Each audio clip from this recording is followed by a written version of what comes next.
Con Lucinchi pongámonos en marcha hacia... Para las elecciones de 1983, el gobierno de Luis Herrera Campins tuvo un gran índice de rechazo. Esto fue debido a la crisis económica que vivió el país, y a raíz de esto Copey pierde popularidad. Para estas elecciones se postula nuevamente Rafael Caldera, representado por el partido Copey. Acción Democrática decide postular al doctor Jaime Lucinchi. Lucinchi no contaba con todo el apoyo del partido, debido a los desacuerdos que tuvo con el ex fallecido Rómulo Betancourt. La izquierda intentó postular a un candidato, pero no logró alcanzar el consenso. Y los grupos independientes de centro y derecha no gozaban de popularidad. Candidatos a las elecciones de 1983. Jaime Lucinchi, candidato a Acción Democrática. Él tuvo una gran ventaja gracias a la popularidad que pierde Copey. Rafael Caldera, candidato de Copey. Es la quinta vez que se postula y a pesar de no haber ganado recibe los resultados más altos de su historia. Teodoro Pekov, representando a los partidos de izquierda, el MAS y el MIR. José Vicente Rangel, también de izquierda, no llegó a un acuerdo con Teodoro Pekov para representar una candidatura. Jorge Olavarría representaba al Partido Conservador, pero antipunto fijista, opina. Gonzalo Pérez Hernández, ayudante personal del fallecido Reni Ottolina, representando al partido MIN. El partido MIN fue creado para las elecciones de 1978 y su candidato fue Reni Ottolina, pero tras su accidente aéreo el partido se quedó sin candidato. Y por último, Andrés Velázquez, representando a la izquierda obrerista, es decir, la causa R. Llegada al poder. Lucinchi toma el poder el 2 de febrero de 1984. Anuncia su intención de cumplir con la promesa de su campaña electoral, de ser un presidente honesto y ejercer una política de austeridad. Para esto implementaría una política de reordenación del sistema financiero, reducción del gasto público, eliminación del déficit fiscal y estabilización del mercado de cambios. La política de austeridad es la política económica que se basa en la reducción del gasto público. El sistema financiero tiene como fin canalizar el ahorro que generan los prestamistas hacia los prestatarios, así como facilitar y otorgar seguridad al movimiento de dinero y al sistema de pagos. Y el déficit fiscal es la situación en la cual los gastos realizados por el Estado superan a los ingresos no financieros en un determinado periodo, normalmente un año. En su primer discurso presidencial, Lucinchi refleja mensajes de conciliación, pacificación y discreción. Su discurso presidencial tuvo una acogida favorable en la opinión pública, cumpliendo con las expectativas del momento. En lo que respecta a la deuda externa, Lucinchi afirmó: Venezuela pagará todo lo que se debe, hasta el último centavo. El panorama para su llegada al poder no era nada alentadora, puesto que Venezuela tenía una deuda externa que se pudo cuantificar en más de $30.000 millones, gracias a la gestión de los bancos internacionales acreedores de la deuda venezolana, al igual que una deuda interna que reducían sus posibilidades de implementar soluciones para la grave crisis económica que atravesaba el país para estos momentos, y hacía apenas un año de que la moneda había sido devaluada. Además de esto, las fallas en los servicios públicos y la corrupción administrativa hecha pública se agregaban a la lista de problemas que tuvo que afrontar al llegar al poder.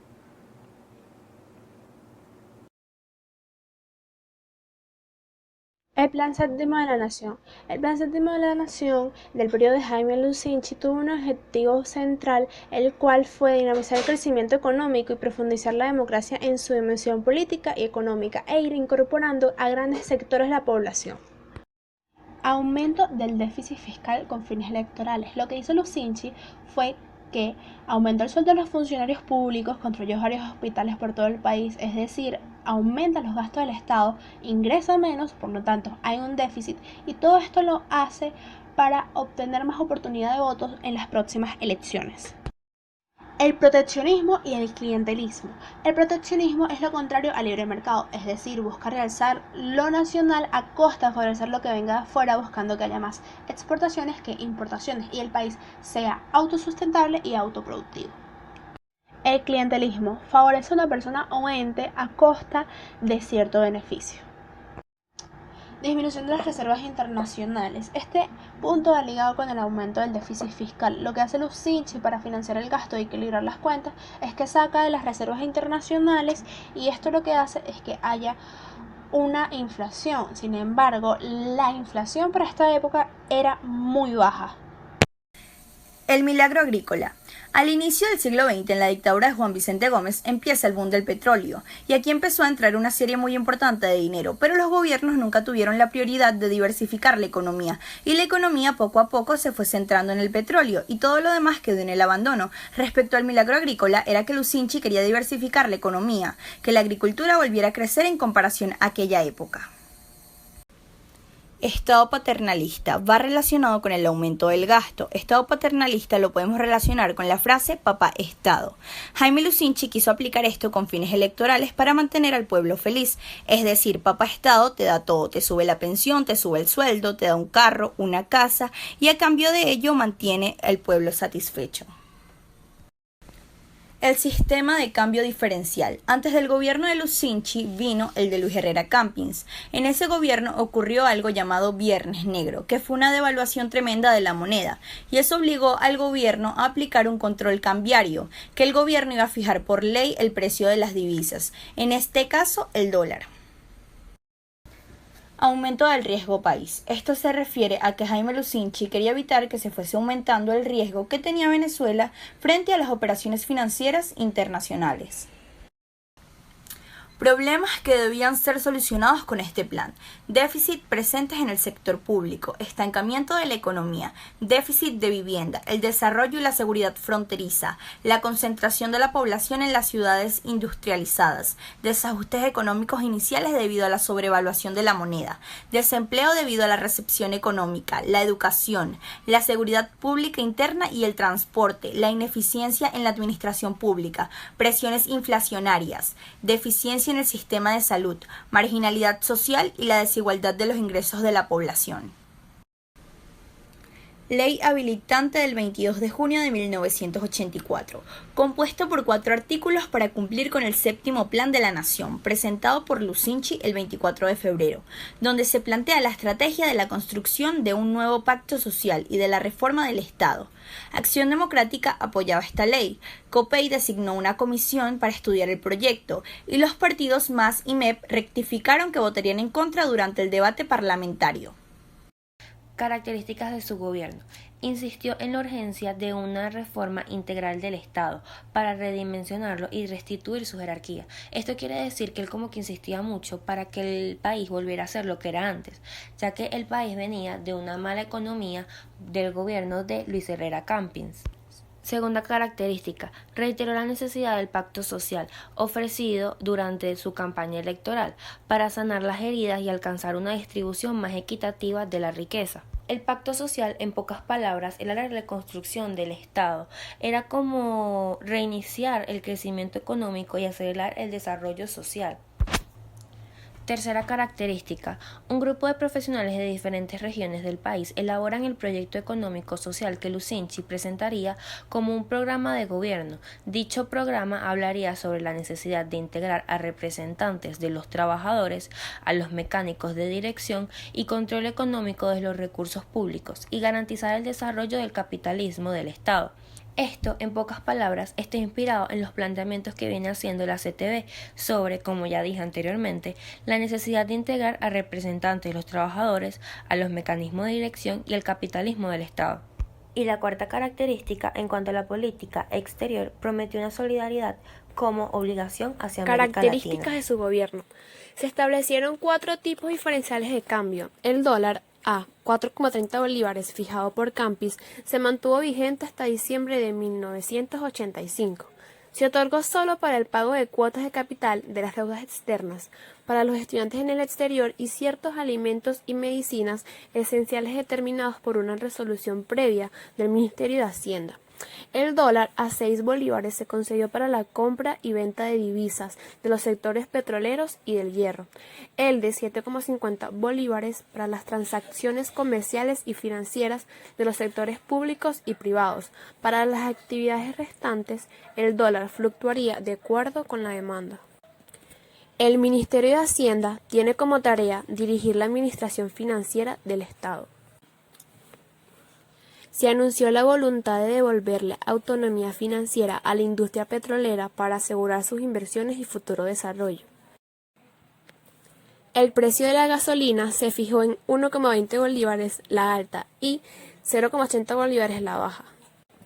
Esto fue producto de la característica explicada anteriormente, donde para asegurar las inversiones y futuro desarrollo del país se anunciaron próximos aumentos del precio de la gasolina y otros derivados del petróleo. Hubo una baja drástica de las tasas de interés y el pago en breve de las deudas internas del Estado, sobre todo aquellas contraídas con los agricultores y pequeños y medianos empresarios. En la búsqueda de un equilibrio social, se anunció un bono compensatorio de transporte de 100 bolívares mensuales para los asalariados de menos de 3.000 bolívares mensuales durante un periodo de 2 años, al igual que el establecimiento de comedores industriales y la promesa de incrementar en un 10% la nómina de las empresas para el próximo semestre. En septiembre de 1984, Lucinchi anuncia desde Nueva York que iba a pronunciar un discurso ante la Asamblea General de la ONU.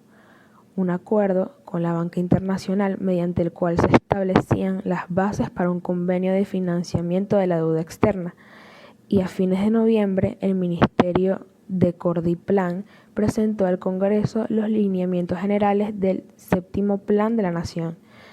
La presentación del plan desató fuertes críticas, en especial por parte del sector empresarial, viéndose prontamente truncada su realización, lo que conllevó la renuncia del ministro de Planificación, Luis Raúl Matos Azócar. El diputado del Congreso, Hermócrates Castillo, miembro del partido Opinión Nacional Opina, es detenido por la Dirección de los Servicios de Inteligencia y Prevención, DICIP, con un cargamento de 5 kilos de cocaína. Esta es la primera vez que un parlamentario es cogido infraganti en un caso de narcotráfico. El hecho ocurrió en Valencia al interceptar la policía un vehículo con matrícula del Congreso Nacional ocupado por Castillos y otras 3 personas. Aparentemente, esta formaba parte de una red colombo-venezolana cuya conexión se hacía a través de Maicao, territorio colombiano fronterizo, y luego por Maracaibo, donde es originado el diputado. El 9 de agosto de 1987 tuvo lugar un acontecimiento conocido como la crisis de Coberta Caldas, donde una nave militar colombiana irrumpió el Golfo de Venezuela. Este incidente hizo preocupar al gobierno de Lucinchi, quien activó los planes de defensa ante la evidencia de un inminente conflicto bélico con Colombia, ordenando y comandando la mayor movilización militar realizada por las Fuerzas Armadas hasta la fecha.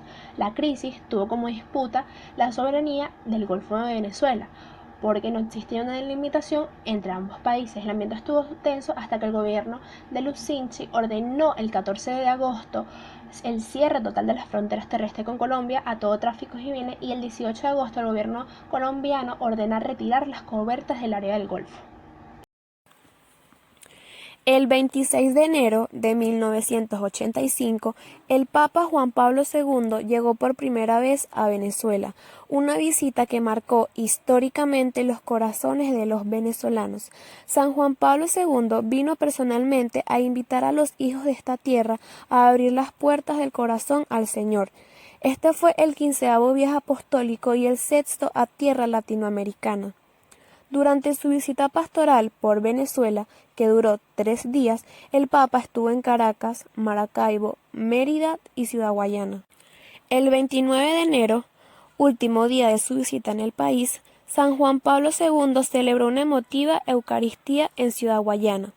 El objetivo del Papa, precisó, tratar de consolidar aquella primera siembra evangélica que se operó en las playas de Cumaná. Romance extramatrimonial. Lucinchi mantiene una relación extramatrimonial con su secretaria Blanca Ibáñez, quien adquirió muchísimo poder.